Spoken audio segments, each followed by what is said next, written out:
안녕하세요. 글쓰기 강사 이망조입니다.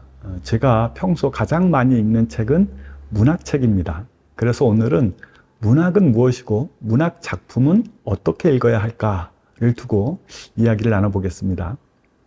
문학이란 무엇이고 문학 작품은 어떻게 읽어야 할까요? 이걸 한마디로 말하기가 쉽지 않습니다. 왜냐하면 문학이란 하나의 실체가 아니라 여러 장르의 조합입니다. 기본 장르로는 시, 소설, 수필, 희곡, 시나리오 등이 있고, 또 소설에는 장르 소설, 본격 소설, 리얼리즘 소설, 탈리얼리즘 소설 여러 갈래가 있고, 또 장르 소설 속에는 추리 소설, SF 소설, 미스테리 소설, 판타지 소설, 로맨스 소설, 무협 소설, 웹 소설, 게임 소설, 정말 많은 신생 장르가 생겼습니다. 결국 문학 작품을 읽으려면 특정 장르 작품을 읽어야 합니다. 그러니까 문학을 어떻게 읽을 것인가의 문제는 결국 시, 소설, 희곡, 수필을 어떻게 읽을 것인가, 혹은 장르 소설을 어떻게 읽을 것인가, 혹은 SF 소설을 어떻게 읽을 것인가, 혹은 단편 소설을 어떻게 읽을 것인가의 질문으로 점점점 청킹 다운, 구체화됩니다. 그런데 이렇게 접근하다 보면 딱딱한 이론만 난무하게 되고 좀 어렵습니다. 그래서 제 방식으로 대답해 보겠습니다. 문학 작품은 어떻게 읽어야 할까요? 누워서 읽으세요. 자신이 취할 수 있는 가장 편한 자세로 읽으세요. 분명한 사실은 어떤 종류의 장르든지 문학 작품은 아주 쉽다는 것입니다. 전문 용어를 최대한 쓰지 않습니다. 그냥 어려운 단어가 있더라도 문맥상 다 해석이 가능합니다. 이것이 문학 작품의 가장 큰 미덕이에요. 우리가 평소 쓰는 일상 단어들을 문학 작품은 그대로 사용합니다. 그래서 누구든 언제든 쉽게 접근할 수 있습니다. 특히 좋은 문학 작품을 읽어보면 나도 그런데, 이거 나도 느낀 건데, 이거 나도 생각한 건데, 이거 내가 쓰고 싶던 건데 하는 공감 부분이 많습니다. 그래서 이 공감 부분, 내 생각도 내 느낌도 그랬는데 하는 공감을 느끼게 되면 기분이 좋아지죠. 사람들이 시와 소설을 좋아하고 시와 소설을 즐겨 읽는 가장 큰 이유일 거라고 생각합니다. 나와 같은 감정, 느낌, 생각을 만나면 우리는 이 생각, 이 느낌이 나만의 것이 아니라 다른 사람들의 것이기도 했구나. 특히 책을 낸 작가도 나와 같은 감정과 생각을 했구나 라는 사실을 발견하는 순간 이 감정과 생각은 이제 보편적인 어떤 것이 됩니다. 우리가 좋아하는 좋은 문학 작품에는 나도 생각했는데, 나도 이렇게 느꼈는데 하는 공감 문장이 있고요. 그리고 그걸 넘어서서 작가는 이렇게까지 생각했구나, 이렇게까지 경험했구나, 이렇게까지 강한 감정을 느꼈구나 하는 지점까지 우리를 안내해 줍니다. 바로 그렇기 때문에 우리가 책을 읽는 건데요. 아까 말씀드렸듯이 문학 작품은 우리가 평소 쓰는 언어를 그대로 사용합니다. 그리고 우리가 평소 하는 생각과 느낌을 그대로 표현합니다. 그런데 여기서 한 발 더 나아가서 이런 생각까지, 이런 경험까지 한단 말인가? 라고 우리들의 느낌과 생각을 더 확장시켜주면서 비로소 우리가 우리 자신의 생각을 넘어서는 해방된 기분을 느끼게 해줍니다. 결국 좋은 작품이란 좋은 생각 문장과 더 좋은 생각 문장이 많이 들어있는 작품입니다. 이런 책은 문장마다 공감 그리고 각성할 부분이 이어지면서 저절로 잘 읽히게 되어 있죠. 표현 하나하나가 참신하고 놀라워서 우리는 이 작품을 눈을 뗄 수가 없게 돼요. 보통 글은 단어가 모여서 문장이 되고, 문장이 모여서 단락이 되고, 단락이 모여서 단락장, 작품이 되는데요. 자, 우선 문장 단위로 한번 살펴봅시다. 가령 따뜻한 봄이 왔다 라고 말하기보다는 작가들은 훨씬 선명하게 말합니다. 예를 들어 벚꽃은 피었지만 플라타나스 잎은 아직 돋지 않았다. 한 4월 초순을 가리킵니다. 혹은 날씨가 따뜻하다라고 말하기보다는 햇살은 빨리 걸으면 땀이 날 정도로 따뜻했지만 그늘은 가만히 있으면 소름이 돋을 만큼 서늘했다라고 아주 선명하게 표현해 주죠. 그래서 이렇게 표현을 더 구체적으로 선명하게 해줄수록 우리는 우리들의 삶에서 느꼈던 순간을 새삼스럽게 더 선명하게 구체적으로 경험하게 됩니다. 그러면서 나도 이렇게 생각했는데를 넘어서서 이렇게 표현하니까 훨씬 강한 환기를 느끼게 되는구나. 그리고 그래 맞아 바로 이 느낌이었어 라는 발견까지 하게 될 뿐만 아니라 이렇게 생각해야지만 더 나은 생각, 더 나은 느낌, 더 나은 감정으로 느낄 수 있구나 라는 것까지 느끼게 해줍니다. 그런 점에서 표현은 그 자체로 하나의 새로운 사건입니다. 자, 제가 고향에 가서 뒷산을 산책했어요. 그리고 생각 문장을 만듭니다. 고향에 오니까 좋군. 아니면 등산을 하니까 좋네. 혹은 숲을 걸으니까 좋다. 혹은 나무 냄새가 너무 좋다.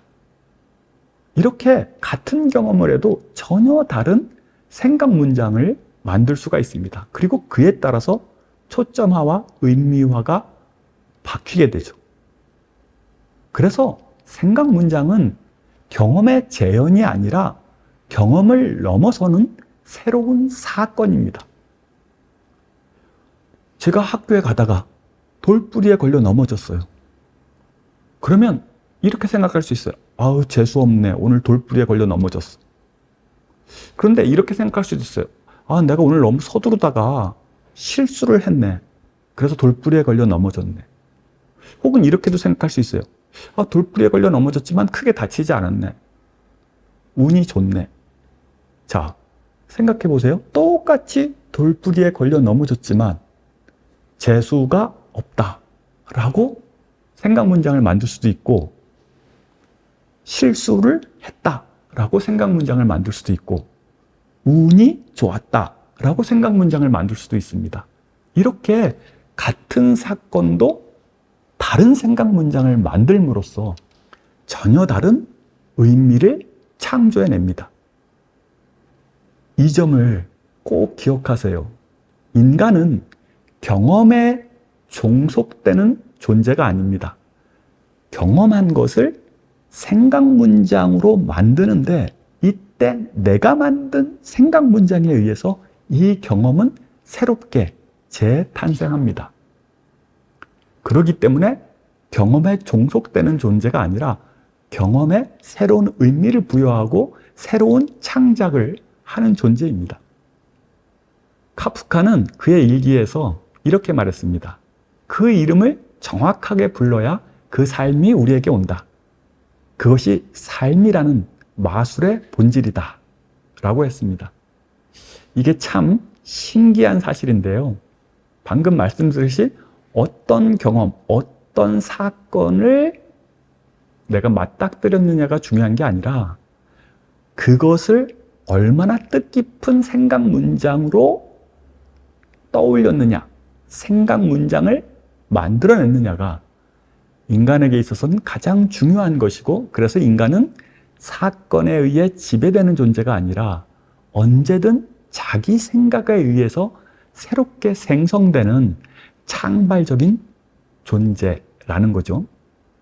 이렇게 표현은 단순한 과거의 재현이 아니라 새로운 참신한 표현을 통해서 더 나은 진실, 이제까지 생각지도 못했던 새로운 진실을 창작하는, 창조하는 사건입니다. 좋은 문학 작품은 이러한 일례들로 가득 차 있습니다. 시인이나 작가는 10년, 20년 생각 문장을 절차 탁마한 사람들이기 때문에 우리는 이런 생각 문장을 곧바로 경험해 볼 수가 있죠. 자, 다음에 두 예문을 또 한번 볼까요? 먼저 검소한 엄마 이야기를 다루는 단락을 보겠습니다. 우리 어머니는 매우 알뜰한 분이다. 언제나 검소하게 생활하실 뿐만 아니라 절약을 생활화하신다. 우리 집이 가난했기 때문이다. 라는 단락인데요. 이 단락은 사실 알뜰하다, 검소하다, 절약했다라는 동어 반복에 지나지 않습니다. 그리고 가난했기 때문에 알뜰했다, 검소했다, 절약했다라는 기본 정보에 지나지 않습니다. 그런데 작가들은 이것을 다음과 같이 서술합니다. 우리 어머니는 무척 알뜰한 분이다. 옷 한 벌 함부로 사입지 않으시고 음식 찌꺼기도 함부로 버리시지 않는다. 텔레비전은 삼촌이 쓰다 버린 것을 얻은 것이고 세탁기는 15년째 고쳐 쓰고 있다. 구멍난 양말은 당연히 기워서 신고 그래도 헐어서 구멍이 나면 묶어서 걸레로 쓰셨다. 하루는 쿠션이 터져서 보니까 우리가 어렸을 때 신었던 양말 조각들이 가득 들어 있었다. 우리 형제는 서로 자신의 양말을 신어보며 잃어버린 반려동물이라도 만난 듯이 즐거워했다. 자, 이 문장은 아까 절약했다, 알뜰하게 생활했다, 검소했다의 동어 반복을 넘어서서 어머니가 얼마나 구체적으로 검소했는지를 보여줄 뿐만 아니라 그 쿠션 안에 들어있는 어릴 때의 양말을 통해서 어릴 때의 추억을 환기하고 떠올리는 것까지 보여줍니다. 그러면 검소한 엄마를 둔 독자들은 우리 집도 이런데 나도 이랬는데 만 공감하는 게 아니라 이렇게까지 재밌었지, 이렇게까지 우리 엄마가 했었지라고 하면서 그 이상의 것을 구체적으로 환기하게 됩니다. 바로 이런 측면을 통해서 작가들은 우리가 경험한 것을 최대치까지 끌어올려 줍니다. 자, 또 다른 하나의 예문을 봅시다. 이번에는 자상한 아빠를 예문으로 삼은 글을 보겠습니다. 첫 번째 예문은 우리 아빠는 매우 자상한 분이셨다. 가족 사랑과 자식 사랑이 남다른 분이셨다. 가족 여행도 많이 다녔고 시간 날 때마다 많이 놀아주셨다라고 했는데요. 이 문장만 보면 가족 여행 많이 다녔고 시간 날 때마다 같이 놀아주신 자상한 아빠라는 건 알겠는데 이게 가족 여행을 얼마나 많이 다녔는지 그리고 시간 날 때마다 놀아준 것이 일주일에 몇 번인지 하루에 몇 번인지 알 수가 없어서 애매모호합니다. 대개 일반인들은 이 정도만 생각하고 말아요. 그런데 작가들은 훨씬 구체적으로 이것을 묘사합니다. 자, 그래서 새로운 예문을 한번 보겠습니다. 아빠는 내게 유달리 자상하셨다. 식사 때면 언제나 제일 맛있는 음식을 내 앞에 놓아주셨고 아무리 피곤해도 내가 원하면 피곤해서 그만두고 싶은 순간까지 놀아주셨다. 나는 중학생이 되어서야 젓가락 사용법을 제대로 익혔는데 그러고 나서도 생선구이가 나오면 아빠가 당연한 절차인 듯이 가시 하나하나를 발라 내 숟가락에 올라누워 주셨다. 내가 컴퓨터나 만화책을 보며 소리내어 웃으면 즉시 달려와 무슨 이유로 웃고 있는지 알고 싶어하는 표정으로 쳐다보셨다.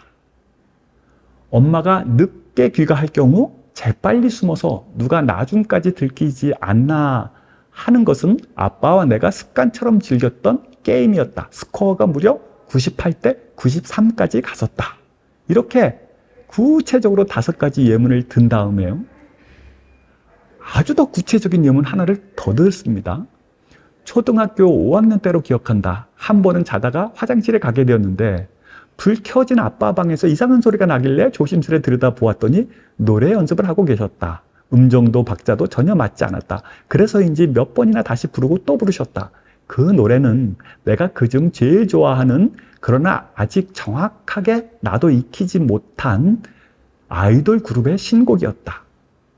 나는 그런 아빠 모습이 우스웠지만 그러나 왠지 아는 척하면 안 될 것 같았다. 다음날 아빠 모습은 더욱 우습고 사랑스럽기까지 했다. 아빠는 마치 자신이 그 노래를 특별히 준비한 게 아니라 자연스럽게 익히고 있는 것처럼 식사 중에 무심코 흥얼거리셨다. 그리고 내 눈치를 슬금슬금 보시는 거였다.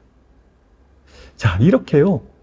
눈에 생생하게 보이듯이 아빠가 구체적으로 나에게 얼마나 자상했는지를 환기시켜 줍니다.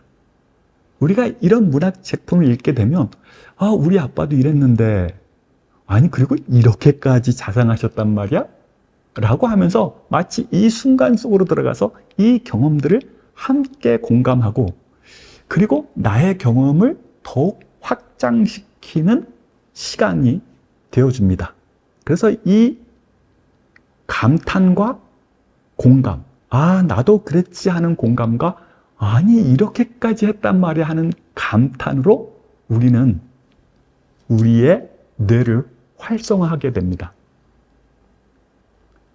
이렇게 좋은 단락은 독자가 공감할 수 있는 나도 그랬는데 하는 부분과 야 이렇게까지 경험했단 말이야 감탄하는 부분까지가 꽉 들어차 있습니다.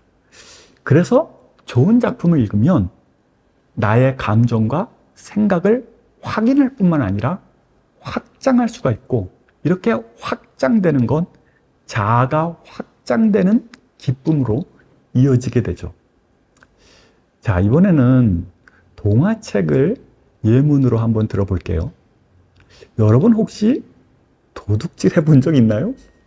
저는 어릴 때 냉장고에서 엄마 몰래 아이스크림을 꺼내 먹는다든가 그리고 문방구에서 알사탕을 훔쳐 먹어본 적이 있습니다. 나쁜 짓이죠. 부끄러운 경험이고요. 하지만 어릴 때 이런 유혹에 한두 번쯤은 넘어가지 않나요? 이 박미진의 동화 금이 간 거울에 나오는 주인공도 그런데요. 이 주인공은 문방구에서 손거울 하나를 훔칩니다. 그리고 다행히 들키지 않고 집까지 옵니다. 집에 와서 다음과 같이 생각합니다. 나는 집에 오자마자 이불 속으로 기어 들어갔다. 어떻게 집에 왔는지 모를 지경이었다. 열은 가라앉았지만 가슴은 여전히 두근거렸다. 모든 게 다 꿈인 것만 같았다. 가끔 꾸는 부끄러운 꿈. 어쩌자고 도둑질을 한 걸까? 할아버지는 내가 훔친 걸 봤을까? 우리 집에 찾아오는 거 아니겠지? 설마 나를 어떻게 알고? 할아버지가 나를 바라보던 눈빛이 머리에서 지워지지 않았다. 나는 눈을 질끈 감고 고개를 세차게 흔들었다.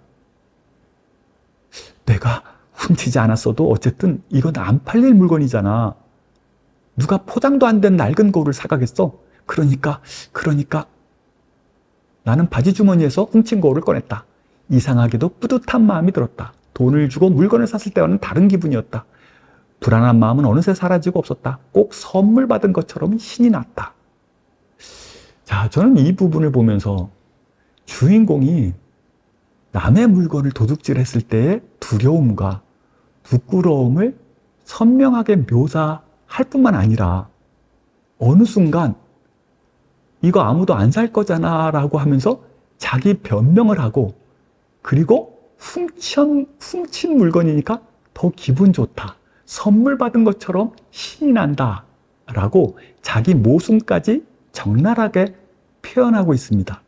이런 표현을 통해서 저는 도둑질하게 되는 유혹과 그 유혹을 이겨내지 못하고 도둑질했을 때 내 마음 속에서 일어나는 다양한 심리 변화들 그리고 인간의 내밀한 모순까지도 알게 됩니다. 이렇게 문학은 나의 감정과 생각을 넘어서서 우리 모두의 생각과 경험을 더 뚜렷하게, 더 깊게, 더 넓게 경험하게 해줍니다. 어떤 사람들은 문학작품을 읽어서 뭐하냐 하는 사람들도 있습니다. 아무런 현실적 경제적 도움을 주지 못한다는 거죠. 그런데 정말 그럴까요? 지금까지 문장 단위로, 단락 단위로 살펴본 것만 봐도 우리는 표현된 문장 하나하나를 통해서 단락 하나하나를 통해서 내가 했던 생각과 감정을 공감받고, 그리고 더 나은 생각 문장과 더 깊은 경험과 더 깊은 감정까지 누리게 됩니다. 그러면서 우리들의 대상에 대한 인지 능력 역시 명확해지고, 초점화 역시 뚜렷해지고, 생각 역시 깊어집니다. 인간에게 이것보다 중요한 도움이 있을까요? 인간에 대한 더 깊은 이해와 공감보다 중요한 일이 세상에 있을까요?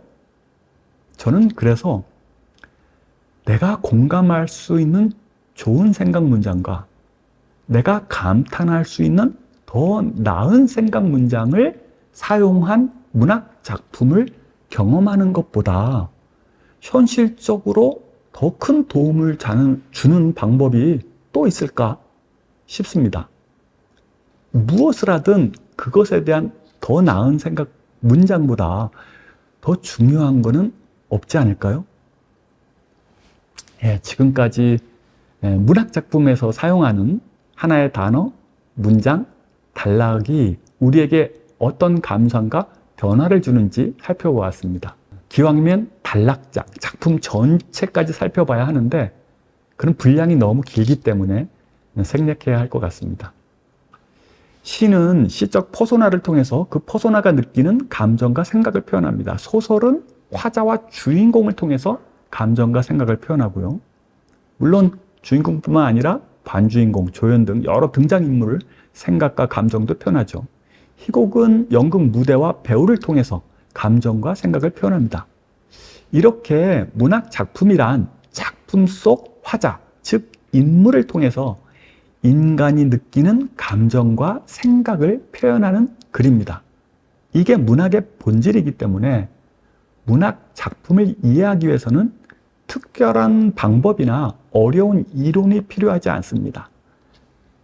내 안에 나의 감정, 내 생각, 내 관심, 내 고민에 맞닿아 있는 문학 작품을 찾아서 읽으면 그것이 제일 좋습니다. 그러면 거기서 반드시 나와 같은 생각, 나와 같은 감정뿐만 아니라 그것을 더 나은 생각 문장으로 표현한 새로운 사건과 만나게 되면서 자기 자신에 대해서도 더 나은 생각 문장으로 생각하게 만들어 줍니다. 더 나은 인간이 되고 싶지 않은가요? 그러면 더 나은 생각을 해야 합니다. 그런데 더 나은 생각을 하고 싶은가요? 그러면 더 나은 생각 문장으로 쓰인 책을 읽으면 됩니다. 더 나은 인생의 길은 물리적인 바깥에 있지 않고요. 좋은 독서를 통해서 더 나은 생각 문장을 발견할 때 비로소 보입니다.